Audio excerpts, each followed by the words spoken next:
Donc, quand Windows 10 va arriver en fin de support, ça veut dire que Windows 10 ne recevra plus aucune mise à jour, ni des mises à jour de fonctionnalité, ni surtout des mises à jour de sécurité. Bienvenue sur l'humain à cœur du digital, le podcast où des experts de l'informatique et du digital partagent leurs conseils et solutions pour aider les dirigeants d'entreprise, DAF, DSI, RH et autres décideurs à mieux comprendre et adopter le concept du numérique. Notre objectif, vulgariser des sujets complexes pour en faire des leviers accessibles de rentabilité et d'efficacité. Alors, si tu te reconnais dans ces explications, abonne-toi pour ne rien rater de nos prochains épisodes. Et en attendant, place à l'épisode du jour et bonne écoute à tous. Bonjour et bienvenue dans ce nouvel épisode du podcast L'humain à cœur du digital. Aujourd'hui, on va parler de Windows 10 ou plutôt de Windows 11. En gros, on va parler de la fin du support de Windows 10 qui arrive prochainement. Et je pense savoir qu'en plus, c'est une belle date puisque c'est le 14 octobre. Et en quoi est-ce que le 14 octobre est une belle date, Julie ? Il me semble que c'est ton anniversaire. Exactement. Donc ça, c'est une belle date pour une fin de support. Et pour un début de podcast. Exactement. Donc Thomas, Windows 10 arrive en fin de vie. Oui. Voilà, ça arrive. Qu'est-ce que cela signifie concrètement pour les entreprises ? Julie, tu as évoqué le point principal, c'est la notion de support.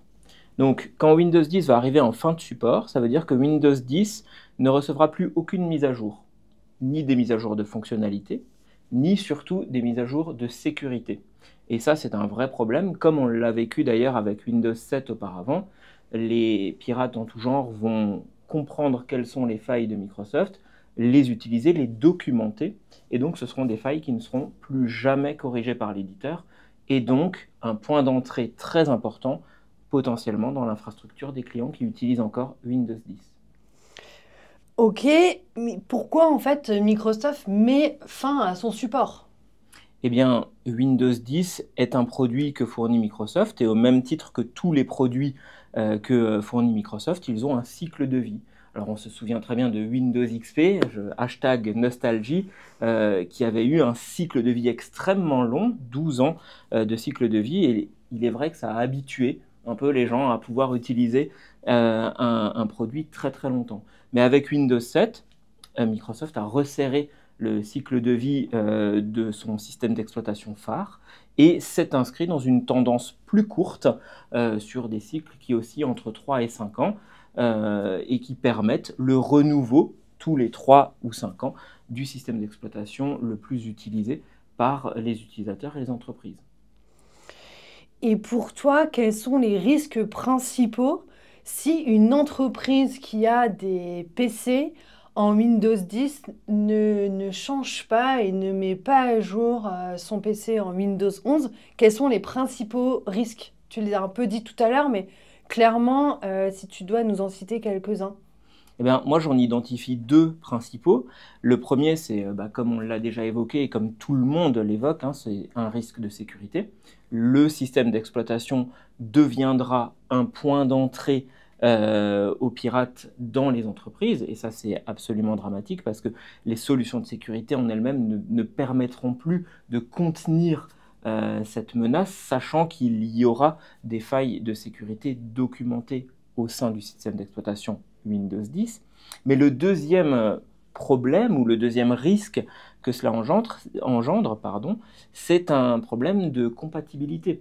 Au fur et à mesure que les éditeurs d'applications métiers, par exemple, vont mettre à jour leurs solutions applicatives, eh bien, elles ne seront plus pensées pour Windows 10. Et donc, les utilisateurs qui ont encore des systèmes d'exploitation en Windows 10 vont mettre un frein à leur évolution, à leur compétitivité sur le marché du logiciel et vont utiliser des solutions qui deviendront à terme obsolètes, avec tous les risques que ça comporte, d'un point de vue sécurité et d'un point de vue stratégique et positionnement métier. Très bien, mais dans ces cas-là, qu'est-ce qu'il faut que je fasse ? Moi, je suis une entreprise, qu'est-ce que je dois faire ? Quelles sont les options qui s'offrent à moi ? Alors, l'objectif, c'est l'adoption de Windows 11. Ça, c'est le point où on veut aller. Maintenant, comment est-ce qu'on veut y aller ? Il y a deux cas de figure principaux. Soit on va envisager un process de mise à jour, soit on va potentiellement envisager le renouvellement du matériel.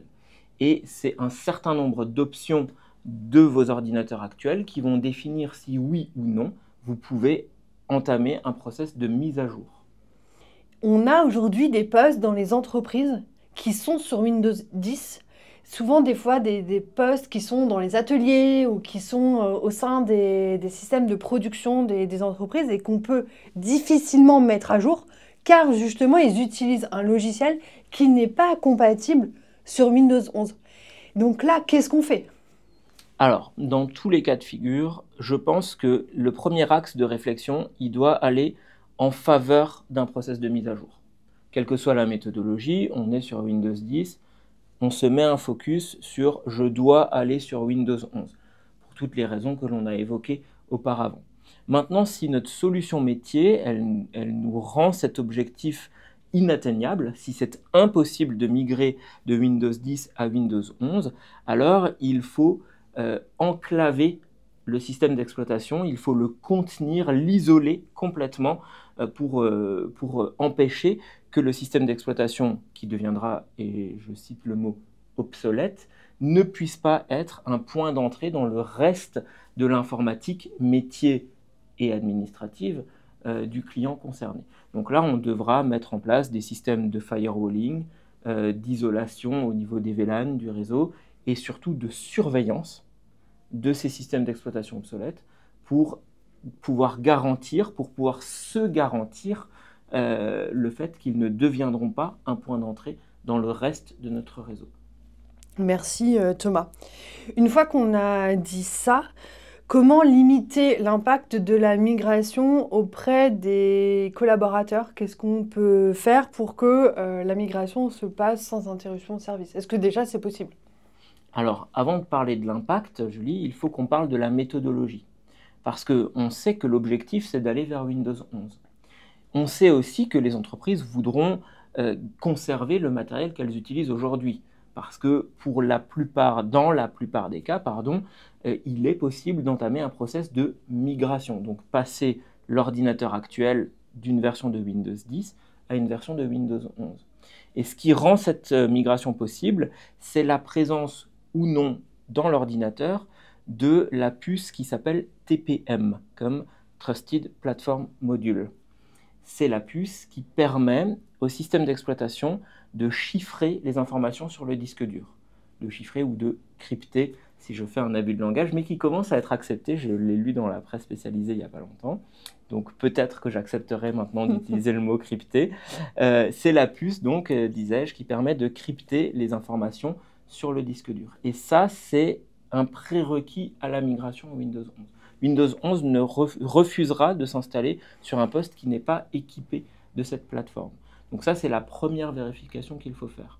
Si nos postes sont équipés de cette puce, et si leurs performances hardware sont suffisantes, est-ce qu'on a un disque en SSD? Est-ce qu'on a suffisamment de mémoire vive? Au minimum 8 Go. Est-ce qu'on a un processeur suffisamment performant? Au minimum un Core i5. Alors si oui, on peut se dire qu'il est possible de faire évoluer notre Windows 10 vers un Windows 11. Si ça n'est pas possible, si on n'a pas toutes ces caractéristiques dans notre poste de travail, alors on devra le remplacer. Ça, c'est une certitude. Maintenant, en ce qui concerne l'impact de la migration, ce qui est le plus confortable pour les utilisateurs sera effectivement un process de migration. Vous avez une suite Office 2019, vous la faites migrer en Office 2021, vous gardez tout votre environnement, vous gardez vos icônes, vos raccourcis, vos paramètres de correction orthographique. Eh bien, c'est exactement la même chose pour le système d'exploitation. Si on peut démarrer un process d'évolution, donc de montée de version, à ce moment-là, vous garderez votre bureau, l'organisation de vos icônes, les imprimantes qui ont été installées, etc., etc. Donc, pour moi, c'est le process à privilégier pour épargner les utilisateurs le plus possible. Et ça, ce sont des choses qui se paramètrent dans les entreprises qui ont pour le plus souvent un process de gestion des mises à jour. Eh bien, on peut intégrer Windows 11 comme étant une mise à jour du système d'exploitation. Et donc, au moment où on le définira, en début de journée, en fin de journée, on pourra dire qu'un pool représentatif du parc informatique pourra être mise à jour. Et aujourd'hui, est-ce qu'il existe des outils pour voir dans le parc informatique les Windows 10 qui existent? Bien entendu, il existe des logiciels d'inventaire de parc qui sont souvent d'ailleurs liés au process de supervision du parc informatique, qui va pouvoir nous faire une liste des PC en Windows 10 et une liste des PC qui sont éligibles à une migration vers Windows 11. Très bien. Quel est le coût de cette transition? Eh bien, c'est $200. Waouh! Pardon. Je m'en étouffe de joie. Le coût de cette migration, il est complexe à calculer, mais on peut se faire néanmoins un aperçu de ce que ça va représenter en termes d'impact pour les entreprises. Déjà, ce qu'il faut savoir, c'est que la mise à jour en elle-même est gratuite. Donc, les entreprises qui ont un Windows 10 n'auront pas à payer pour faire une nouvelle version en Windows 11. Par contre, il y a du temps de travail préparatoire, parce que pour que cette migration se passe le mieux possible, il faut la tester sur quelques postes avec quelques utilisateurs représentatifs du parc de vos clients. Et il y a le temps d'interruption de service qu'il faut intégrer. Soit il est possible de mettre les machines à jour en dehors des heures de travail de vos collaborateurs, soit ça n'est pas possible parce que l'entreprise ne dispose pas des mécanismes pour le faire ou des équipes pour le faire ou des ressources pour le faire en dehors des heures de travail.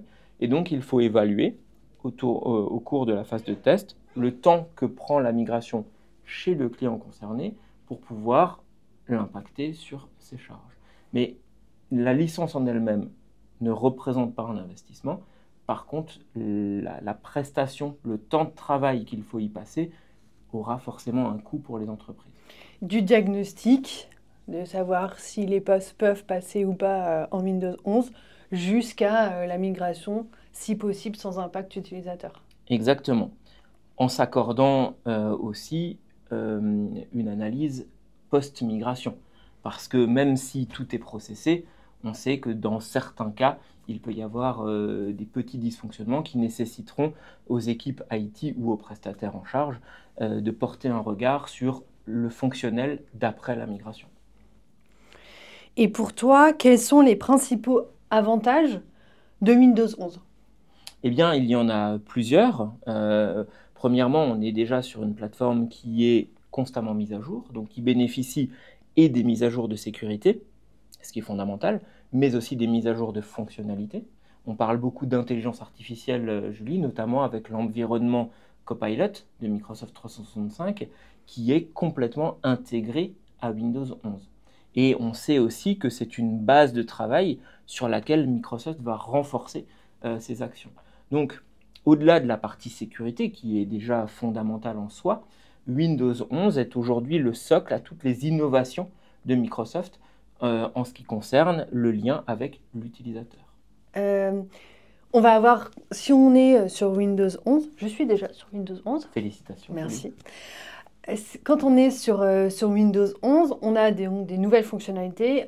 On garantit la protection du système d'exploitation et donc du PC de l'utilisateur.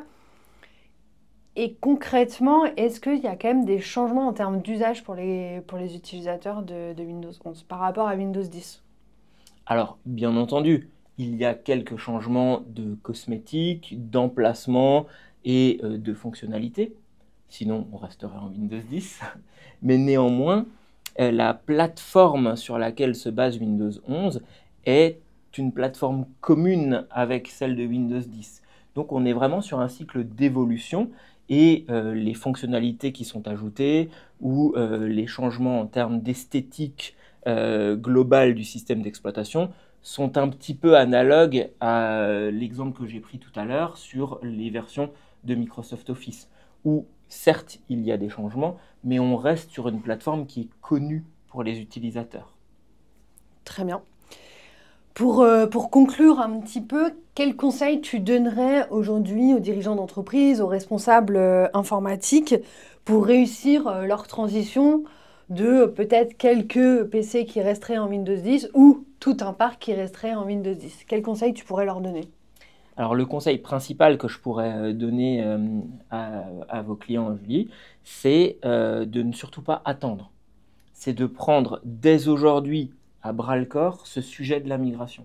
Parce que octobre arrivera vite et je n'aimerais pas que les gens pensent au 14 octobre comme étant une deadline qui est trop tard. Et c'est dès aujourd'hui qu'il faut mettre en œuvre ce process, qu'il faut entamer ce process de migration avec l'analyse préalable de ce que l'on doit mettre en œuvre, avec le maquettage avec les utilisateurs et, in fine, la mise en production de la migration, qu'elle concerne quelques postes restants chez un client qui a déjà entamé sa transition ou tout un parc chez un client qui l'entame aujourd'hui. Et quel est le bon moment pour migrer, donc maintenant? Ça devrait déjà être fait, Julie. Mais pour ceux qui ont encore, celles et ceux qui ont encore des postes en Windows 10, c'est vraiment maintenant qu'il faut embrayer cette transition. Merci Thomas de nous avoir apporté ton expertise sur la partie Windows 10 versus Windows 11 et l'évolution vers Windows 11. Et on se retrouve bientôt pour un nouvel épisode de l'humain à cœur du digital. Salut Thomas! Salut! Salut à tous! Vous avez apprécié ce moment? Alors laissez-nous un commentaire, un avis ou partagez cet épisode autour de vous. Et nous, on se dit à très bientôt pour un nouvel épisode de l'humain à cœur du digital.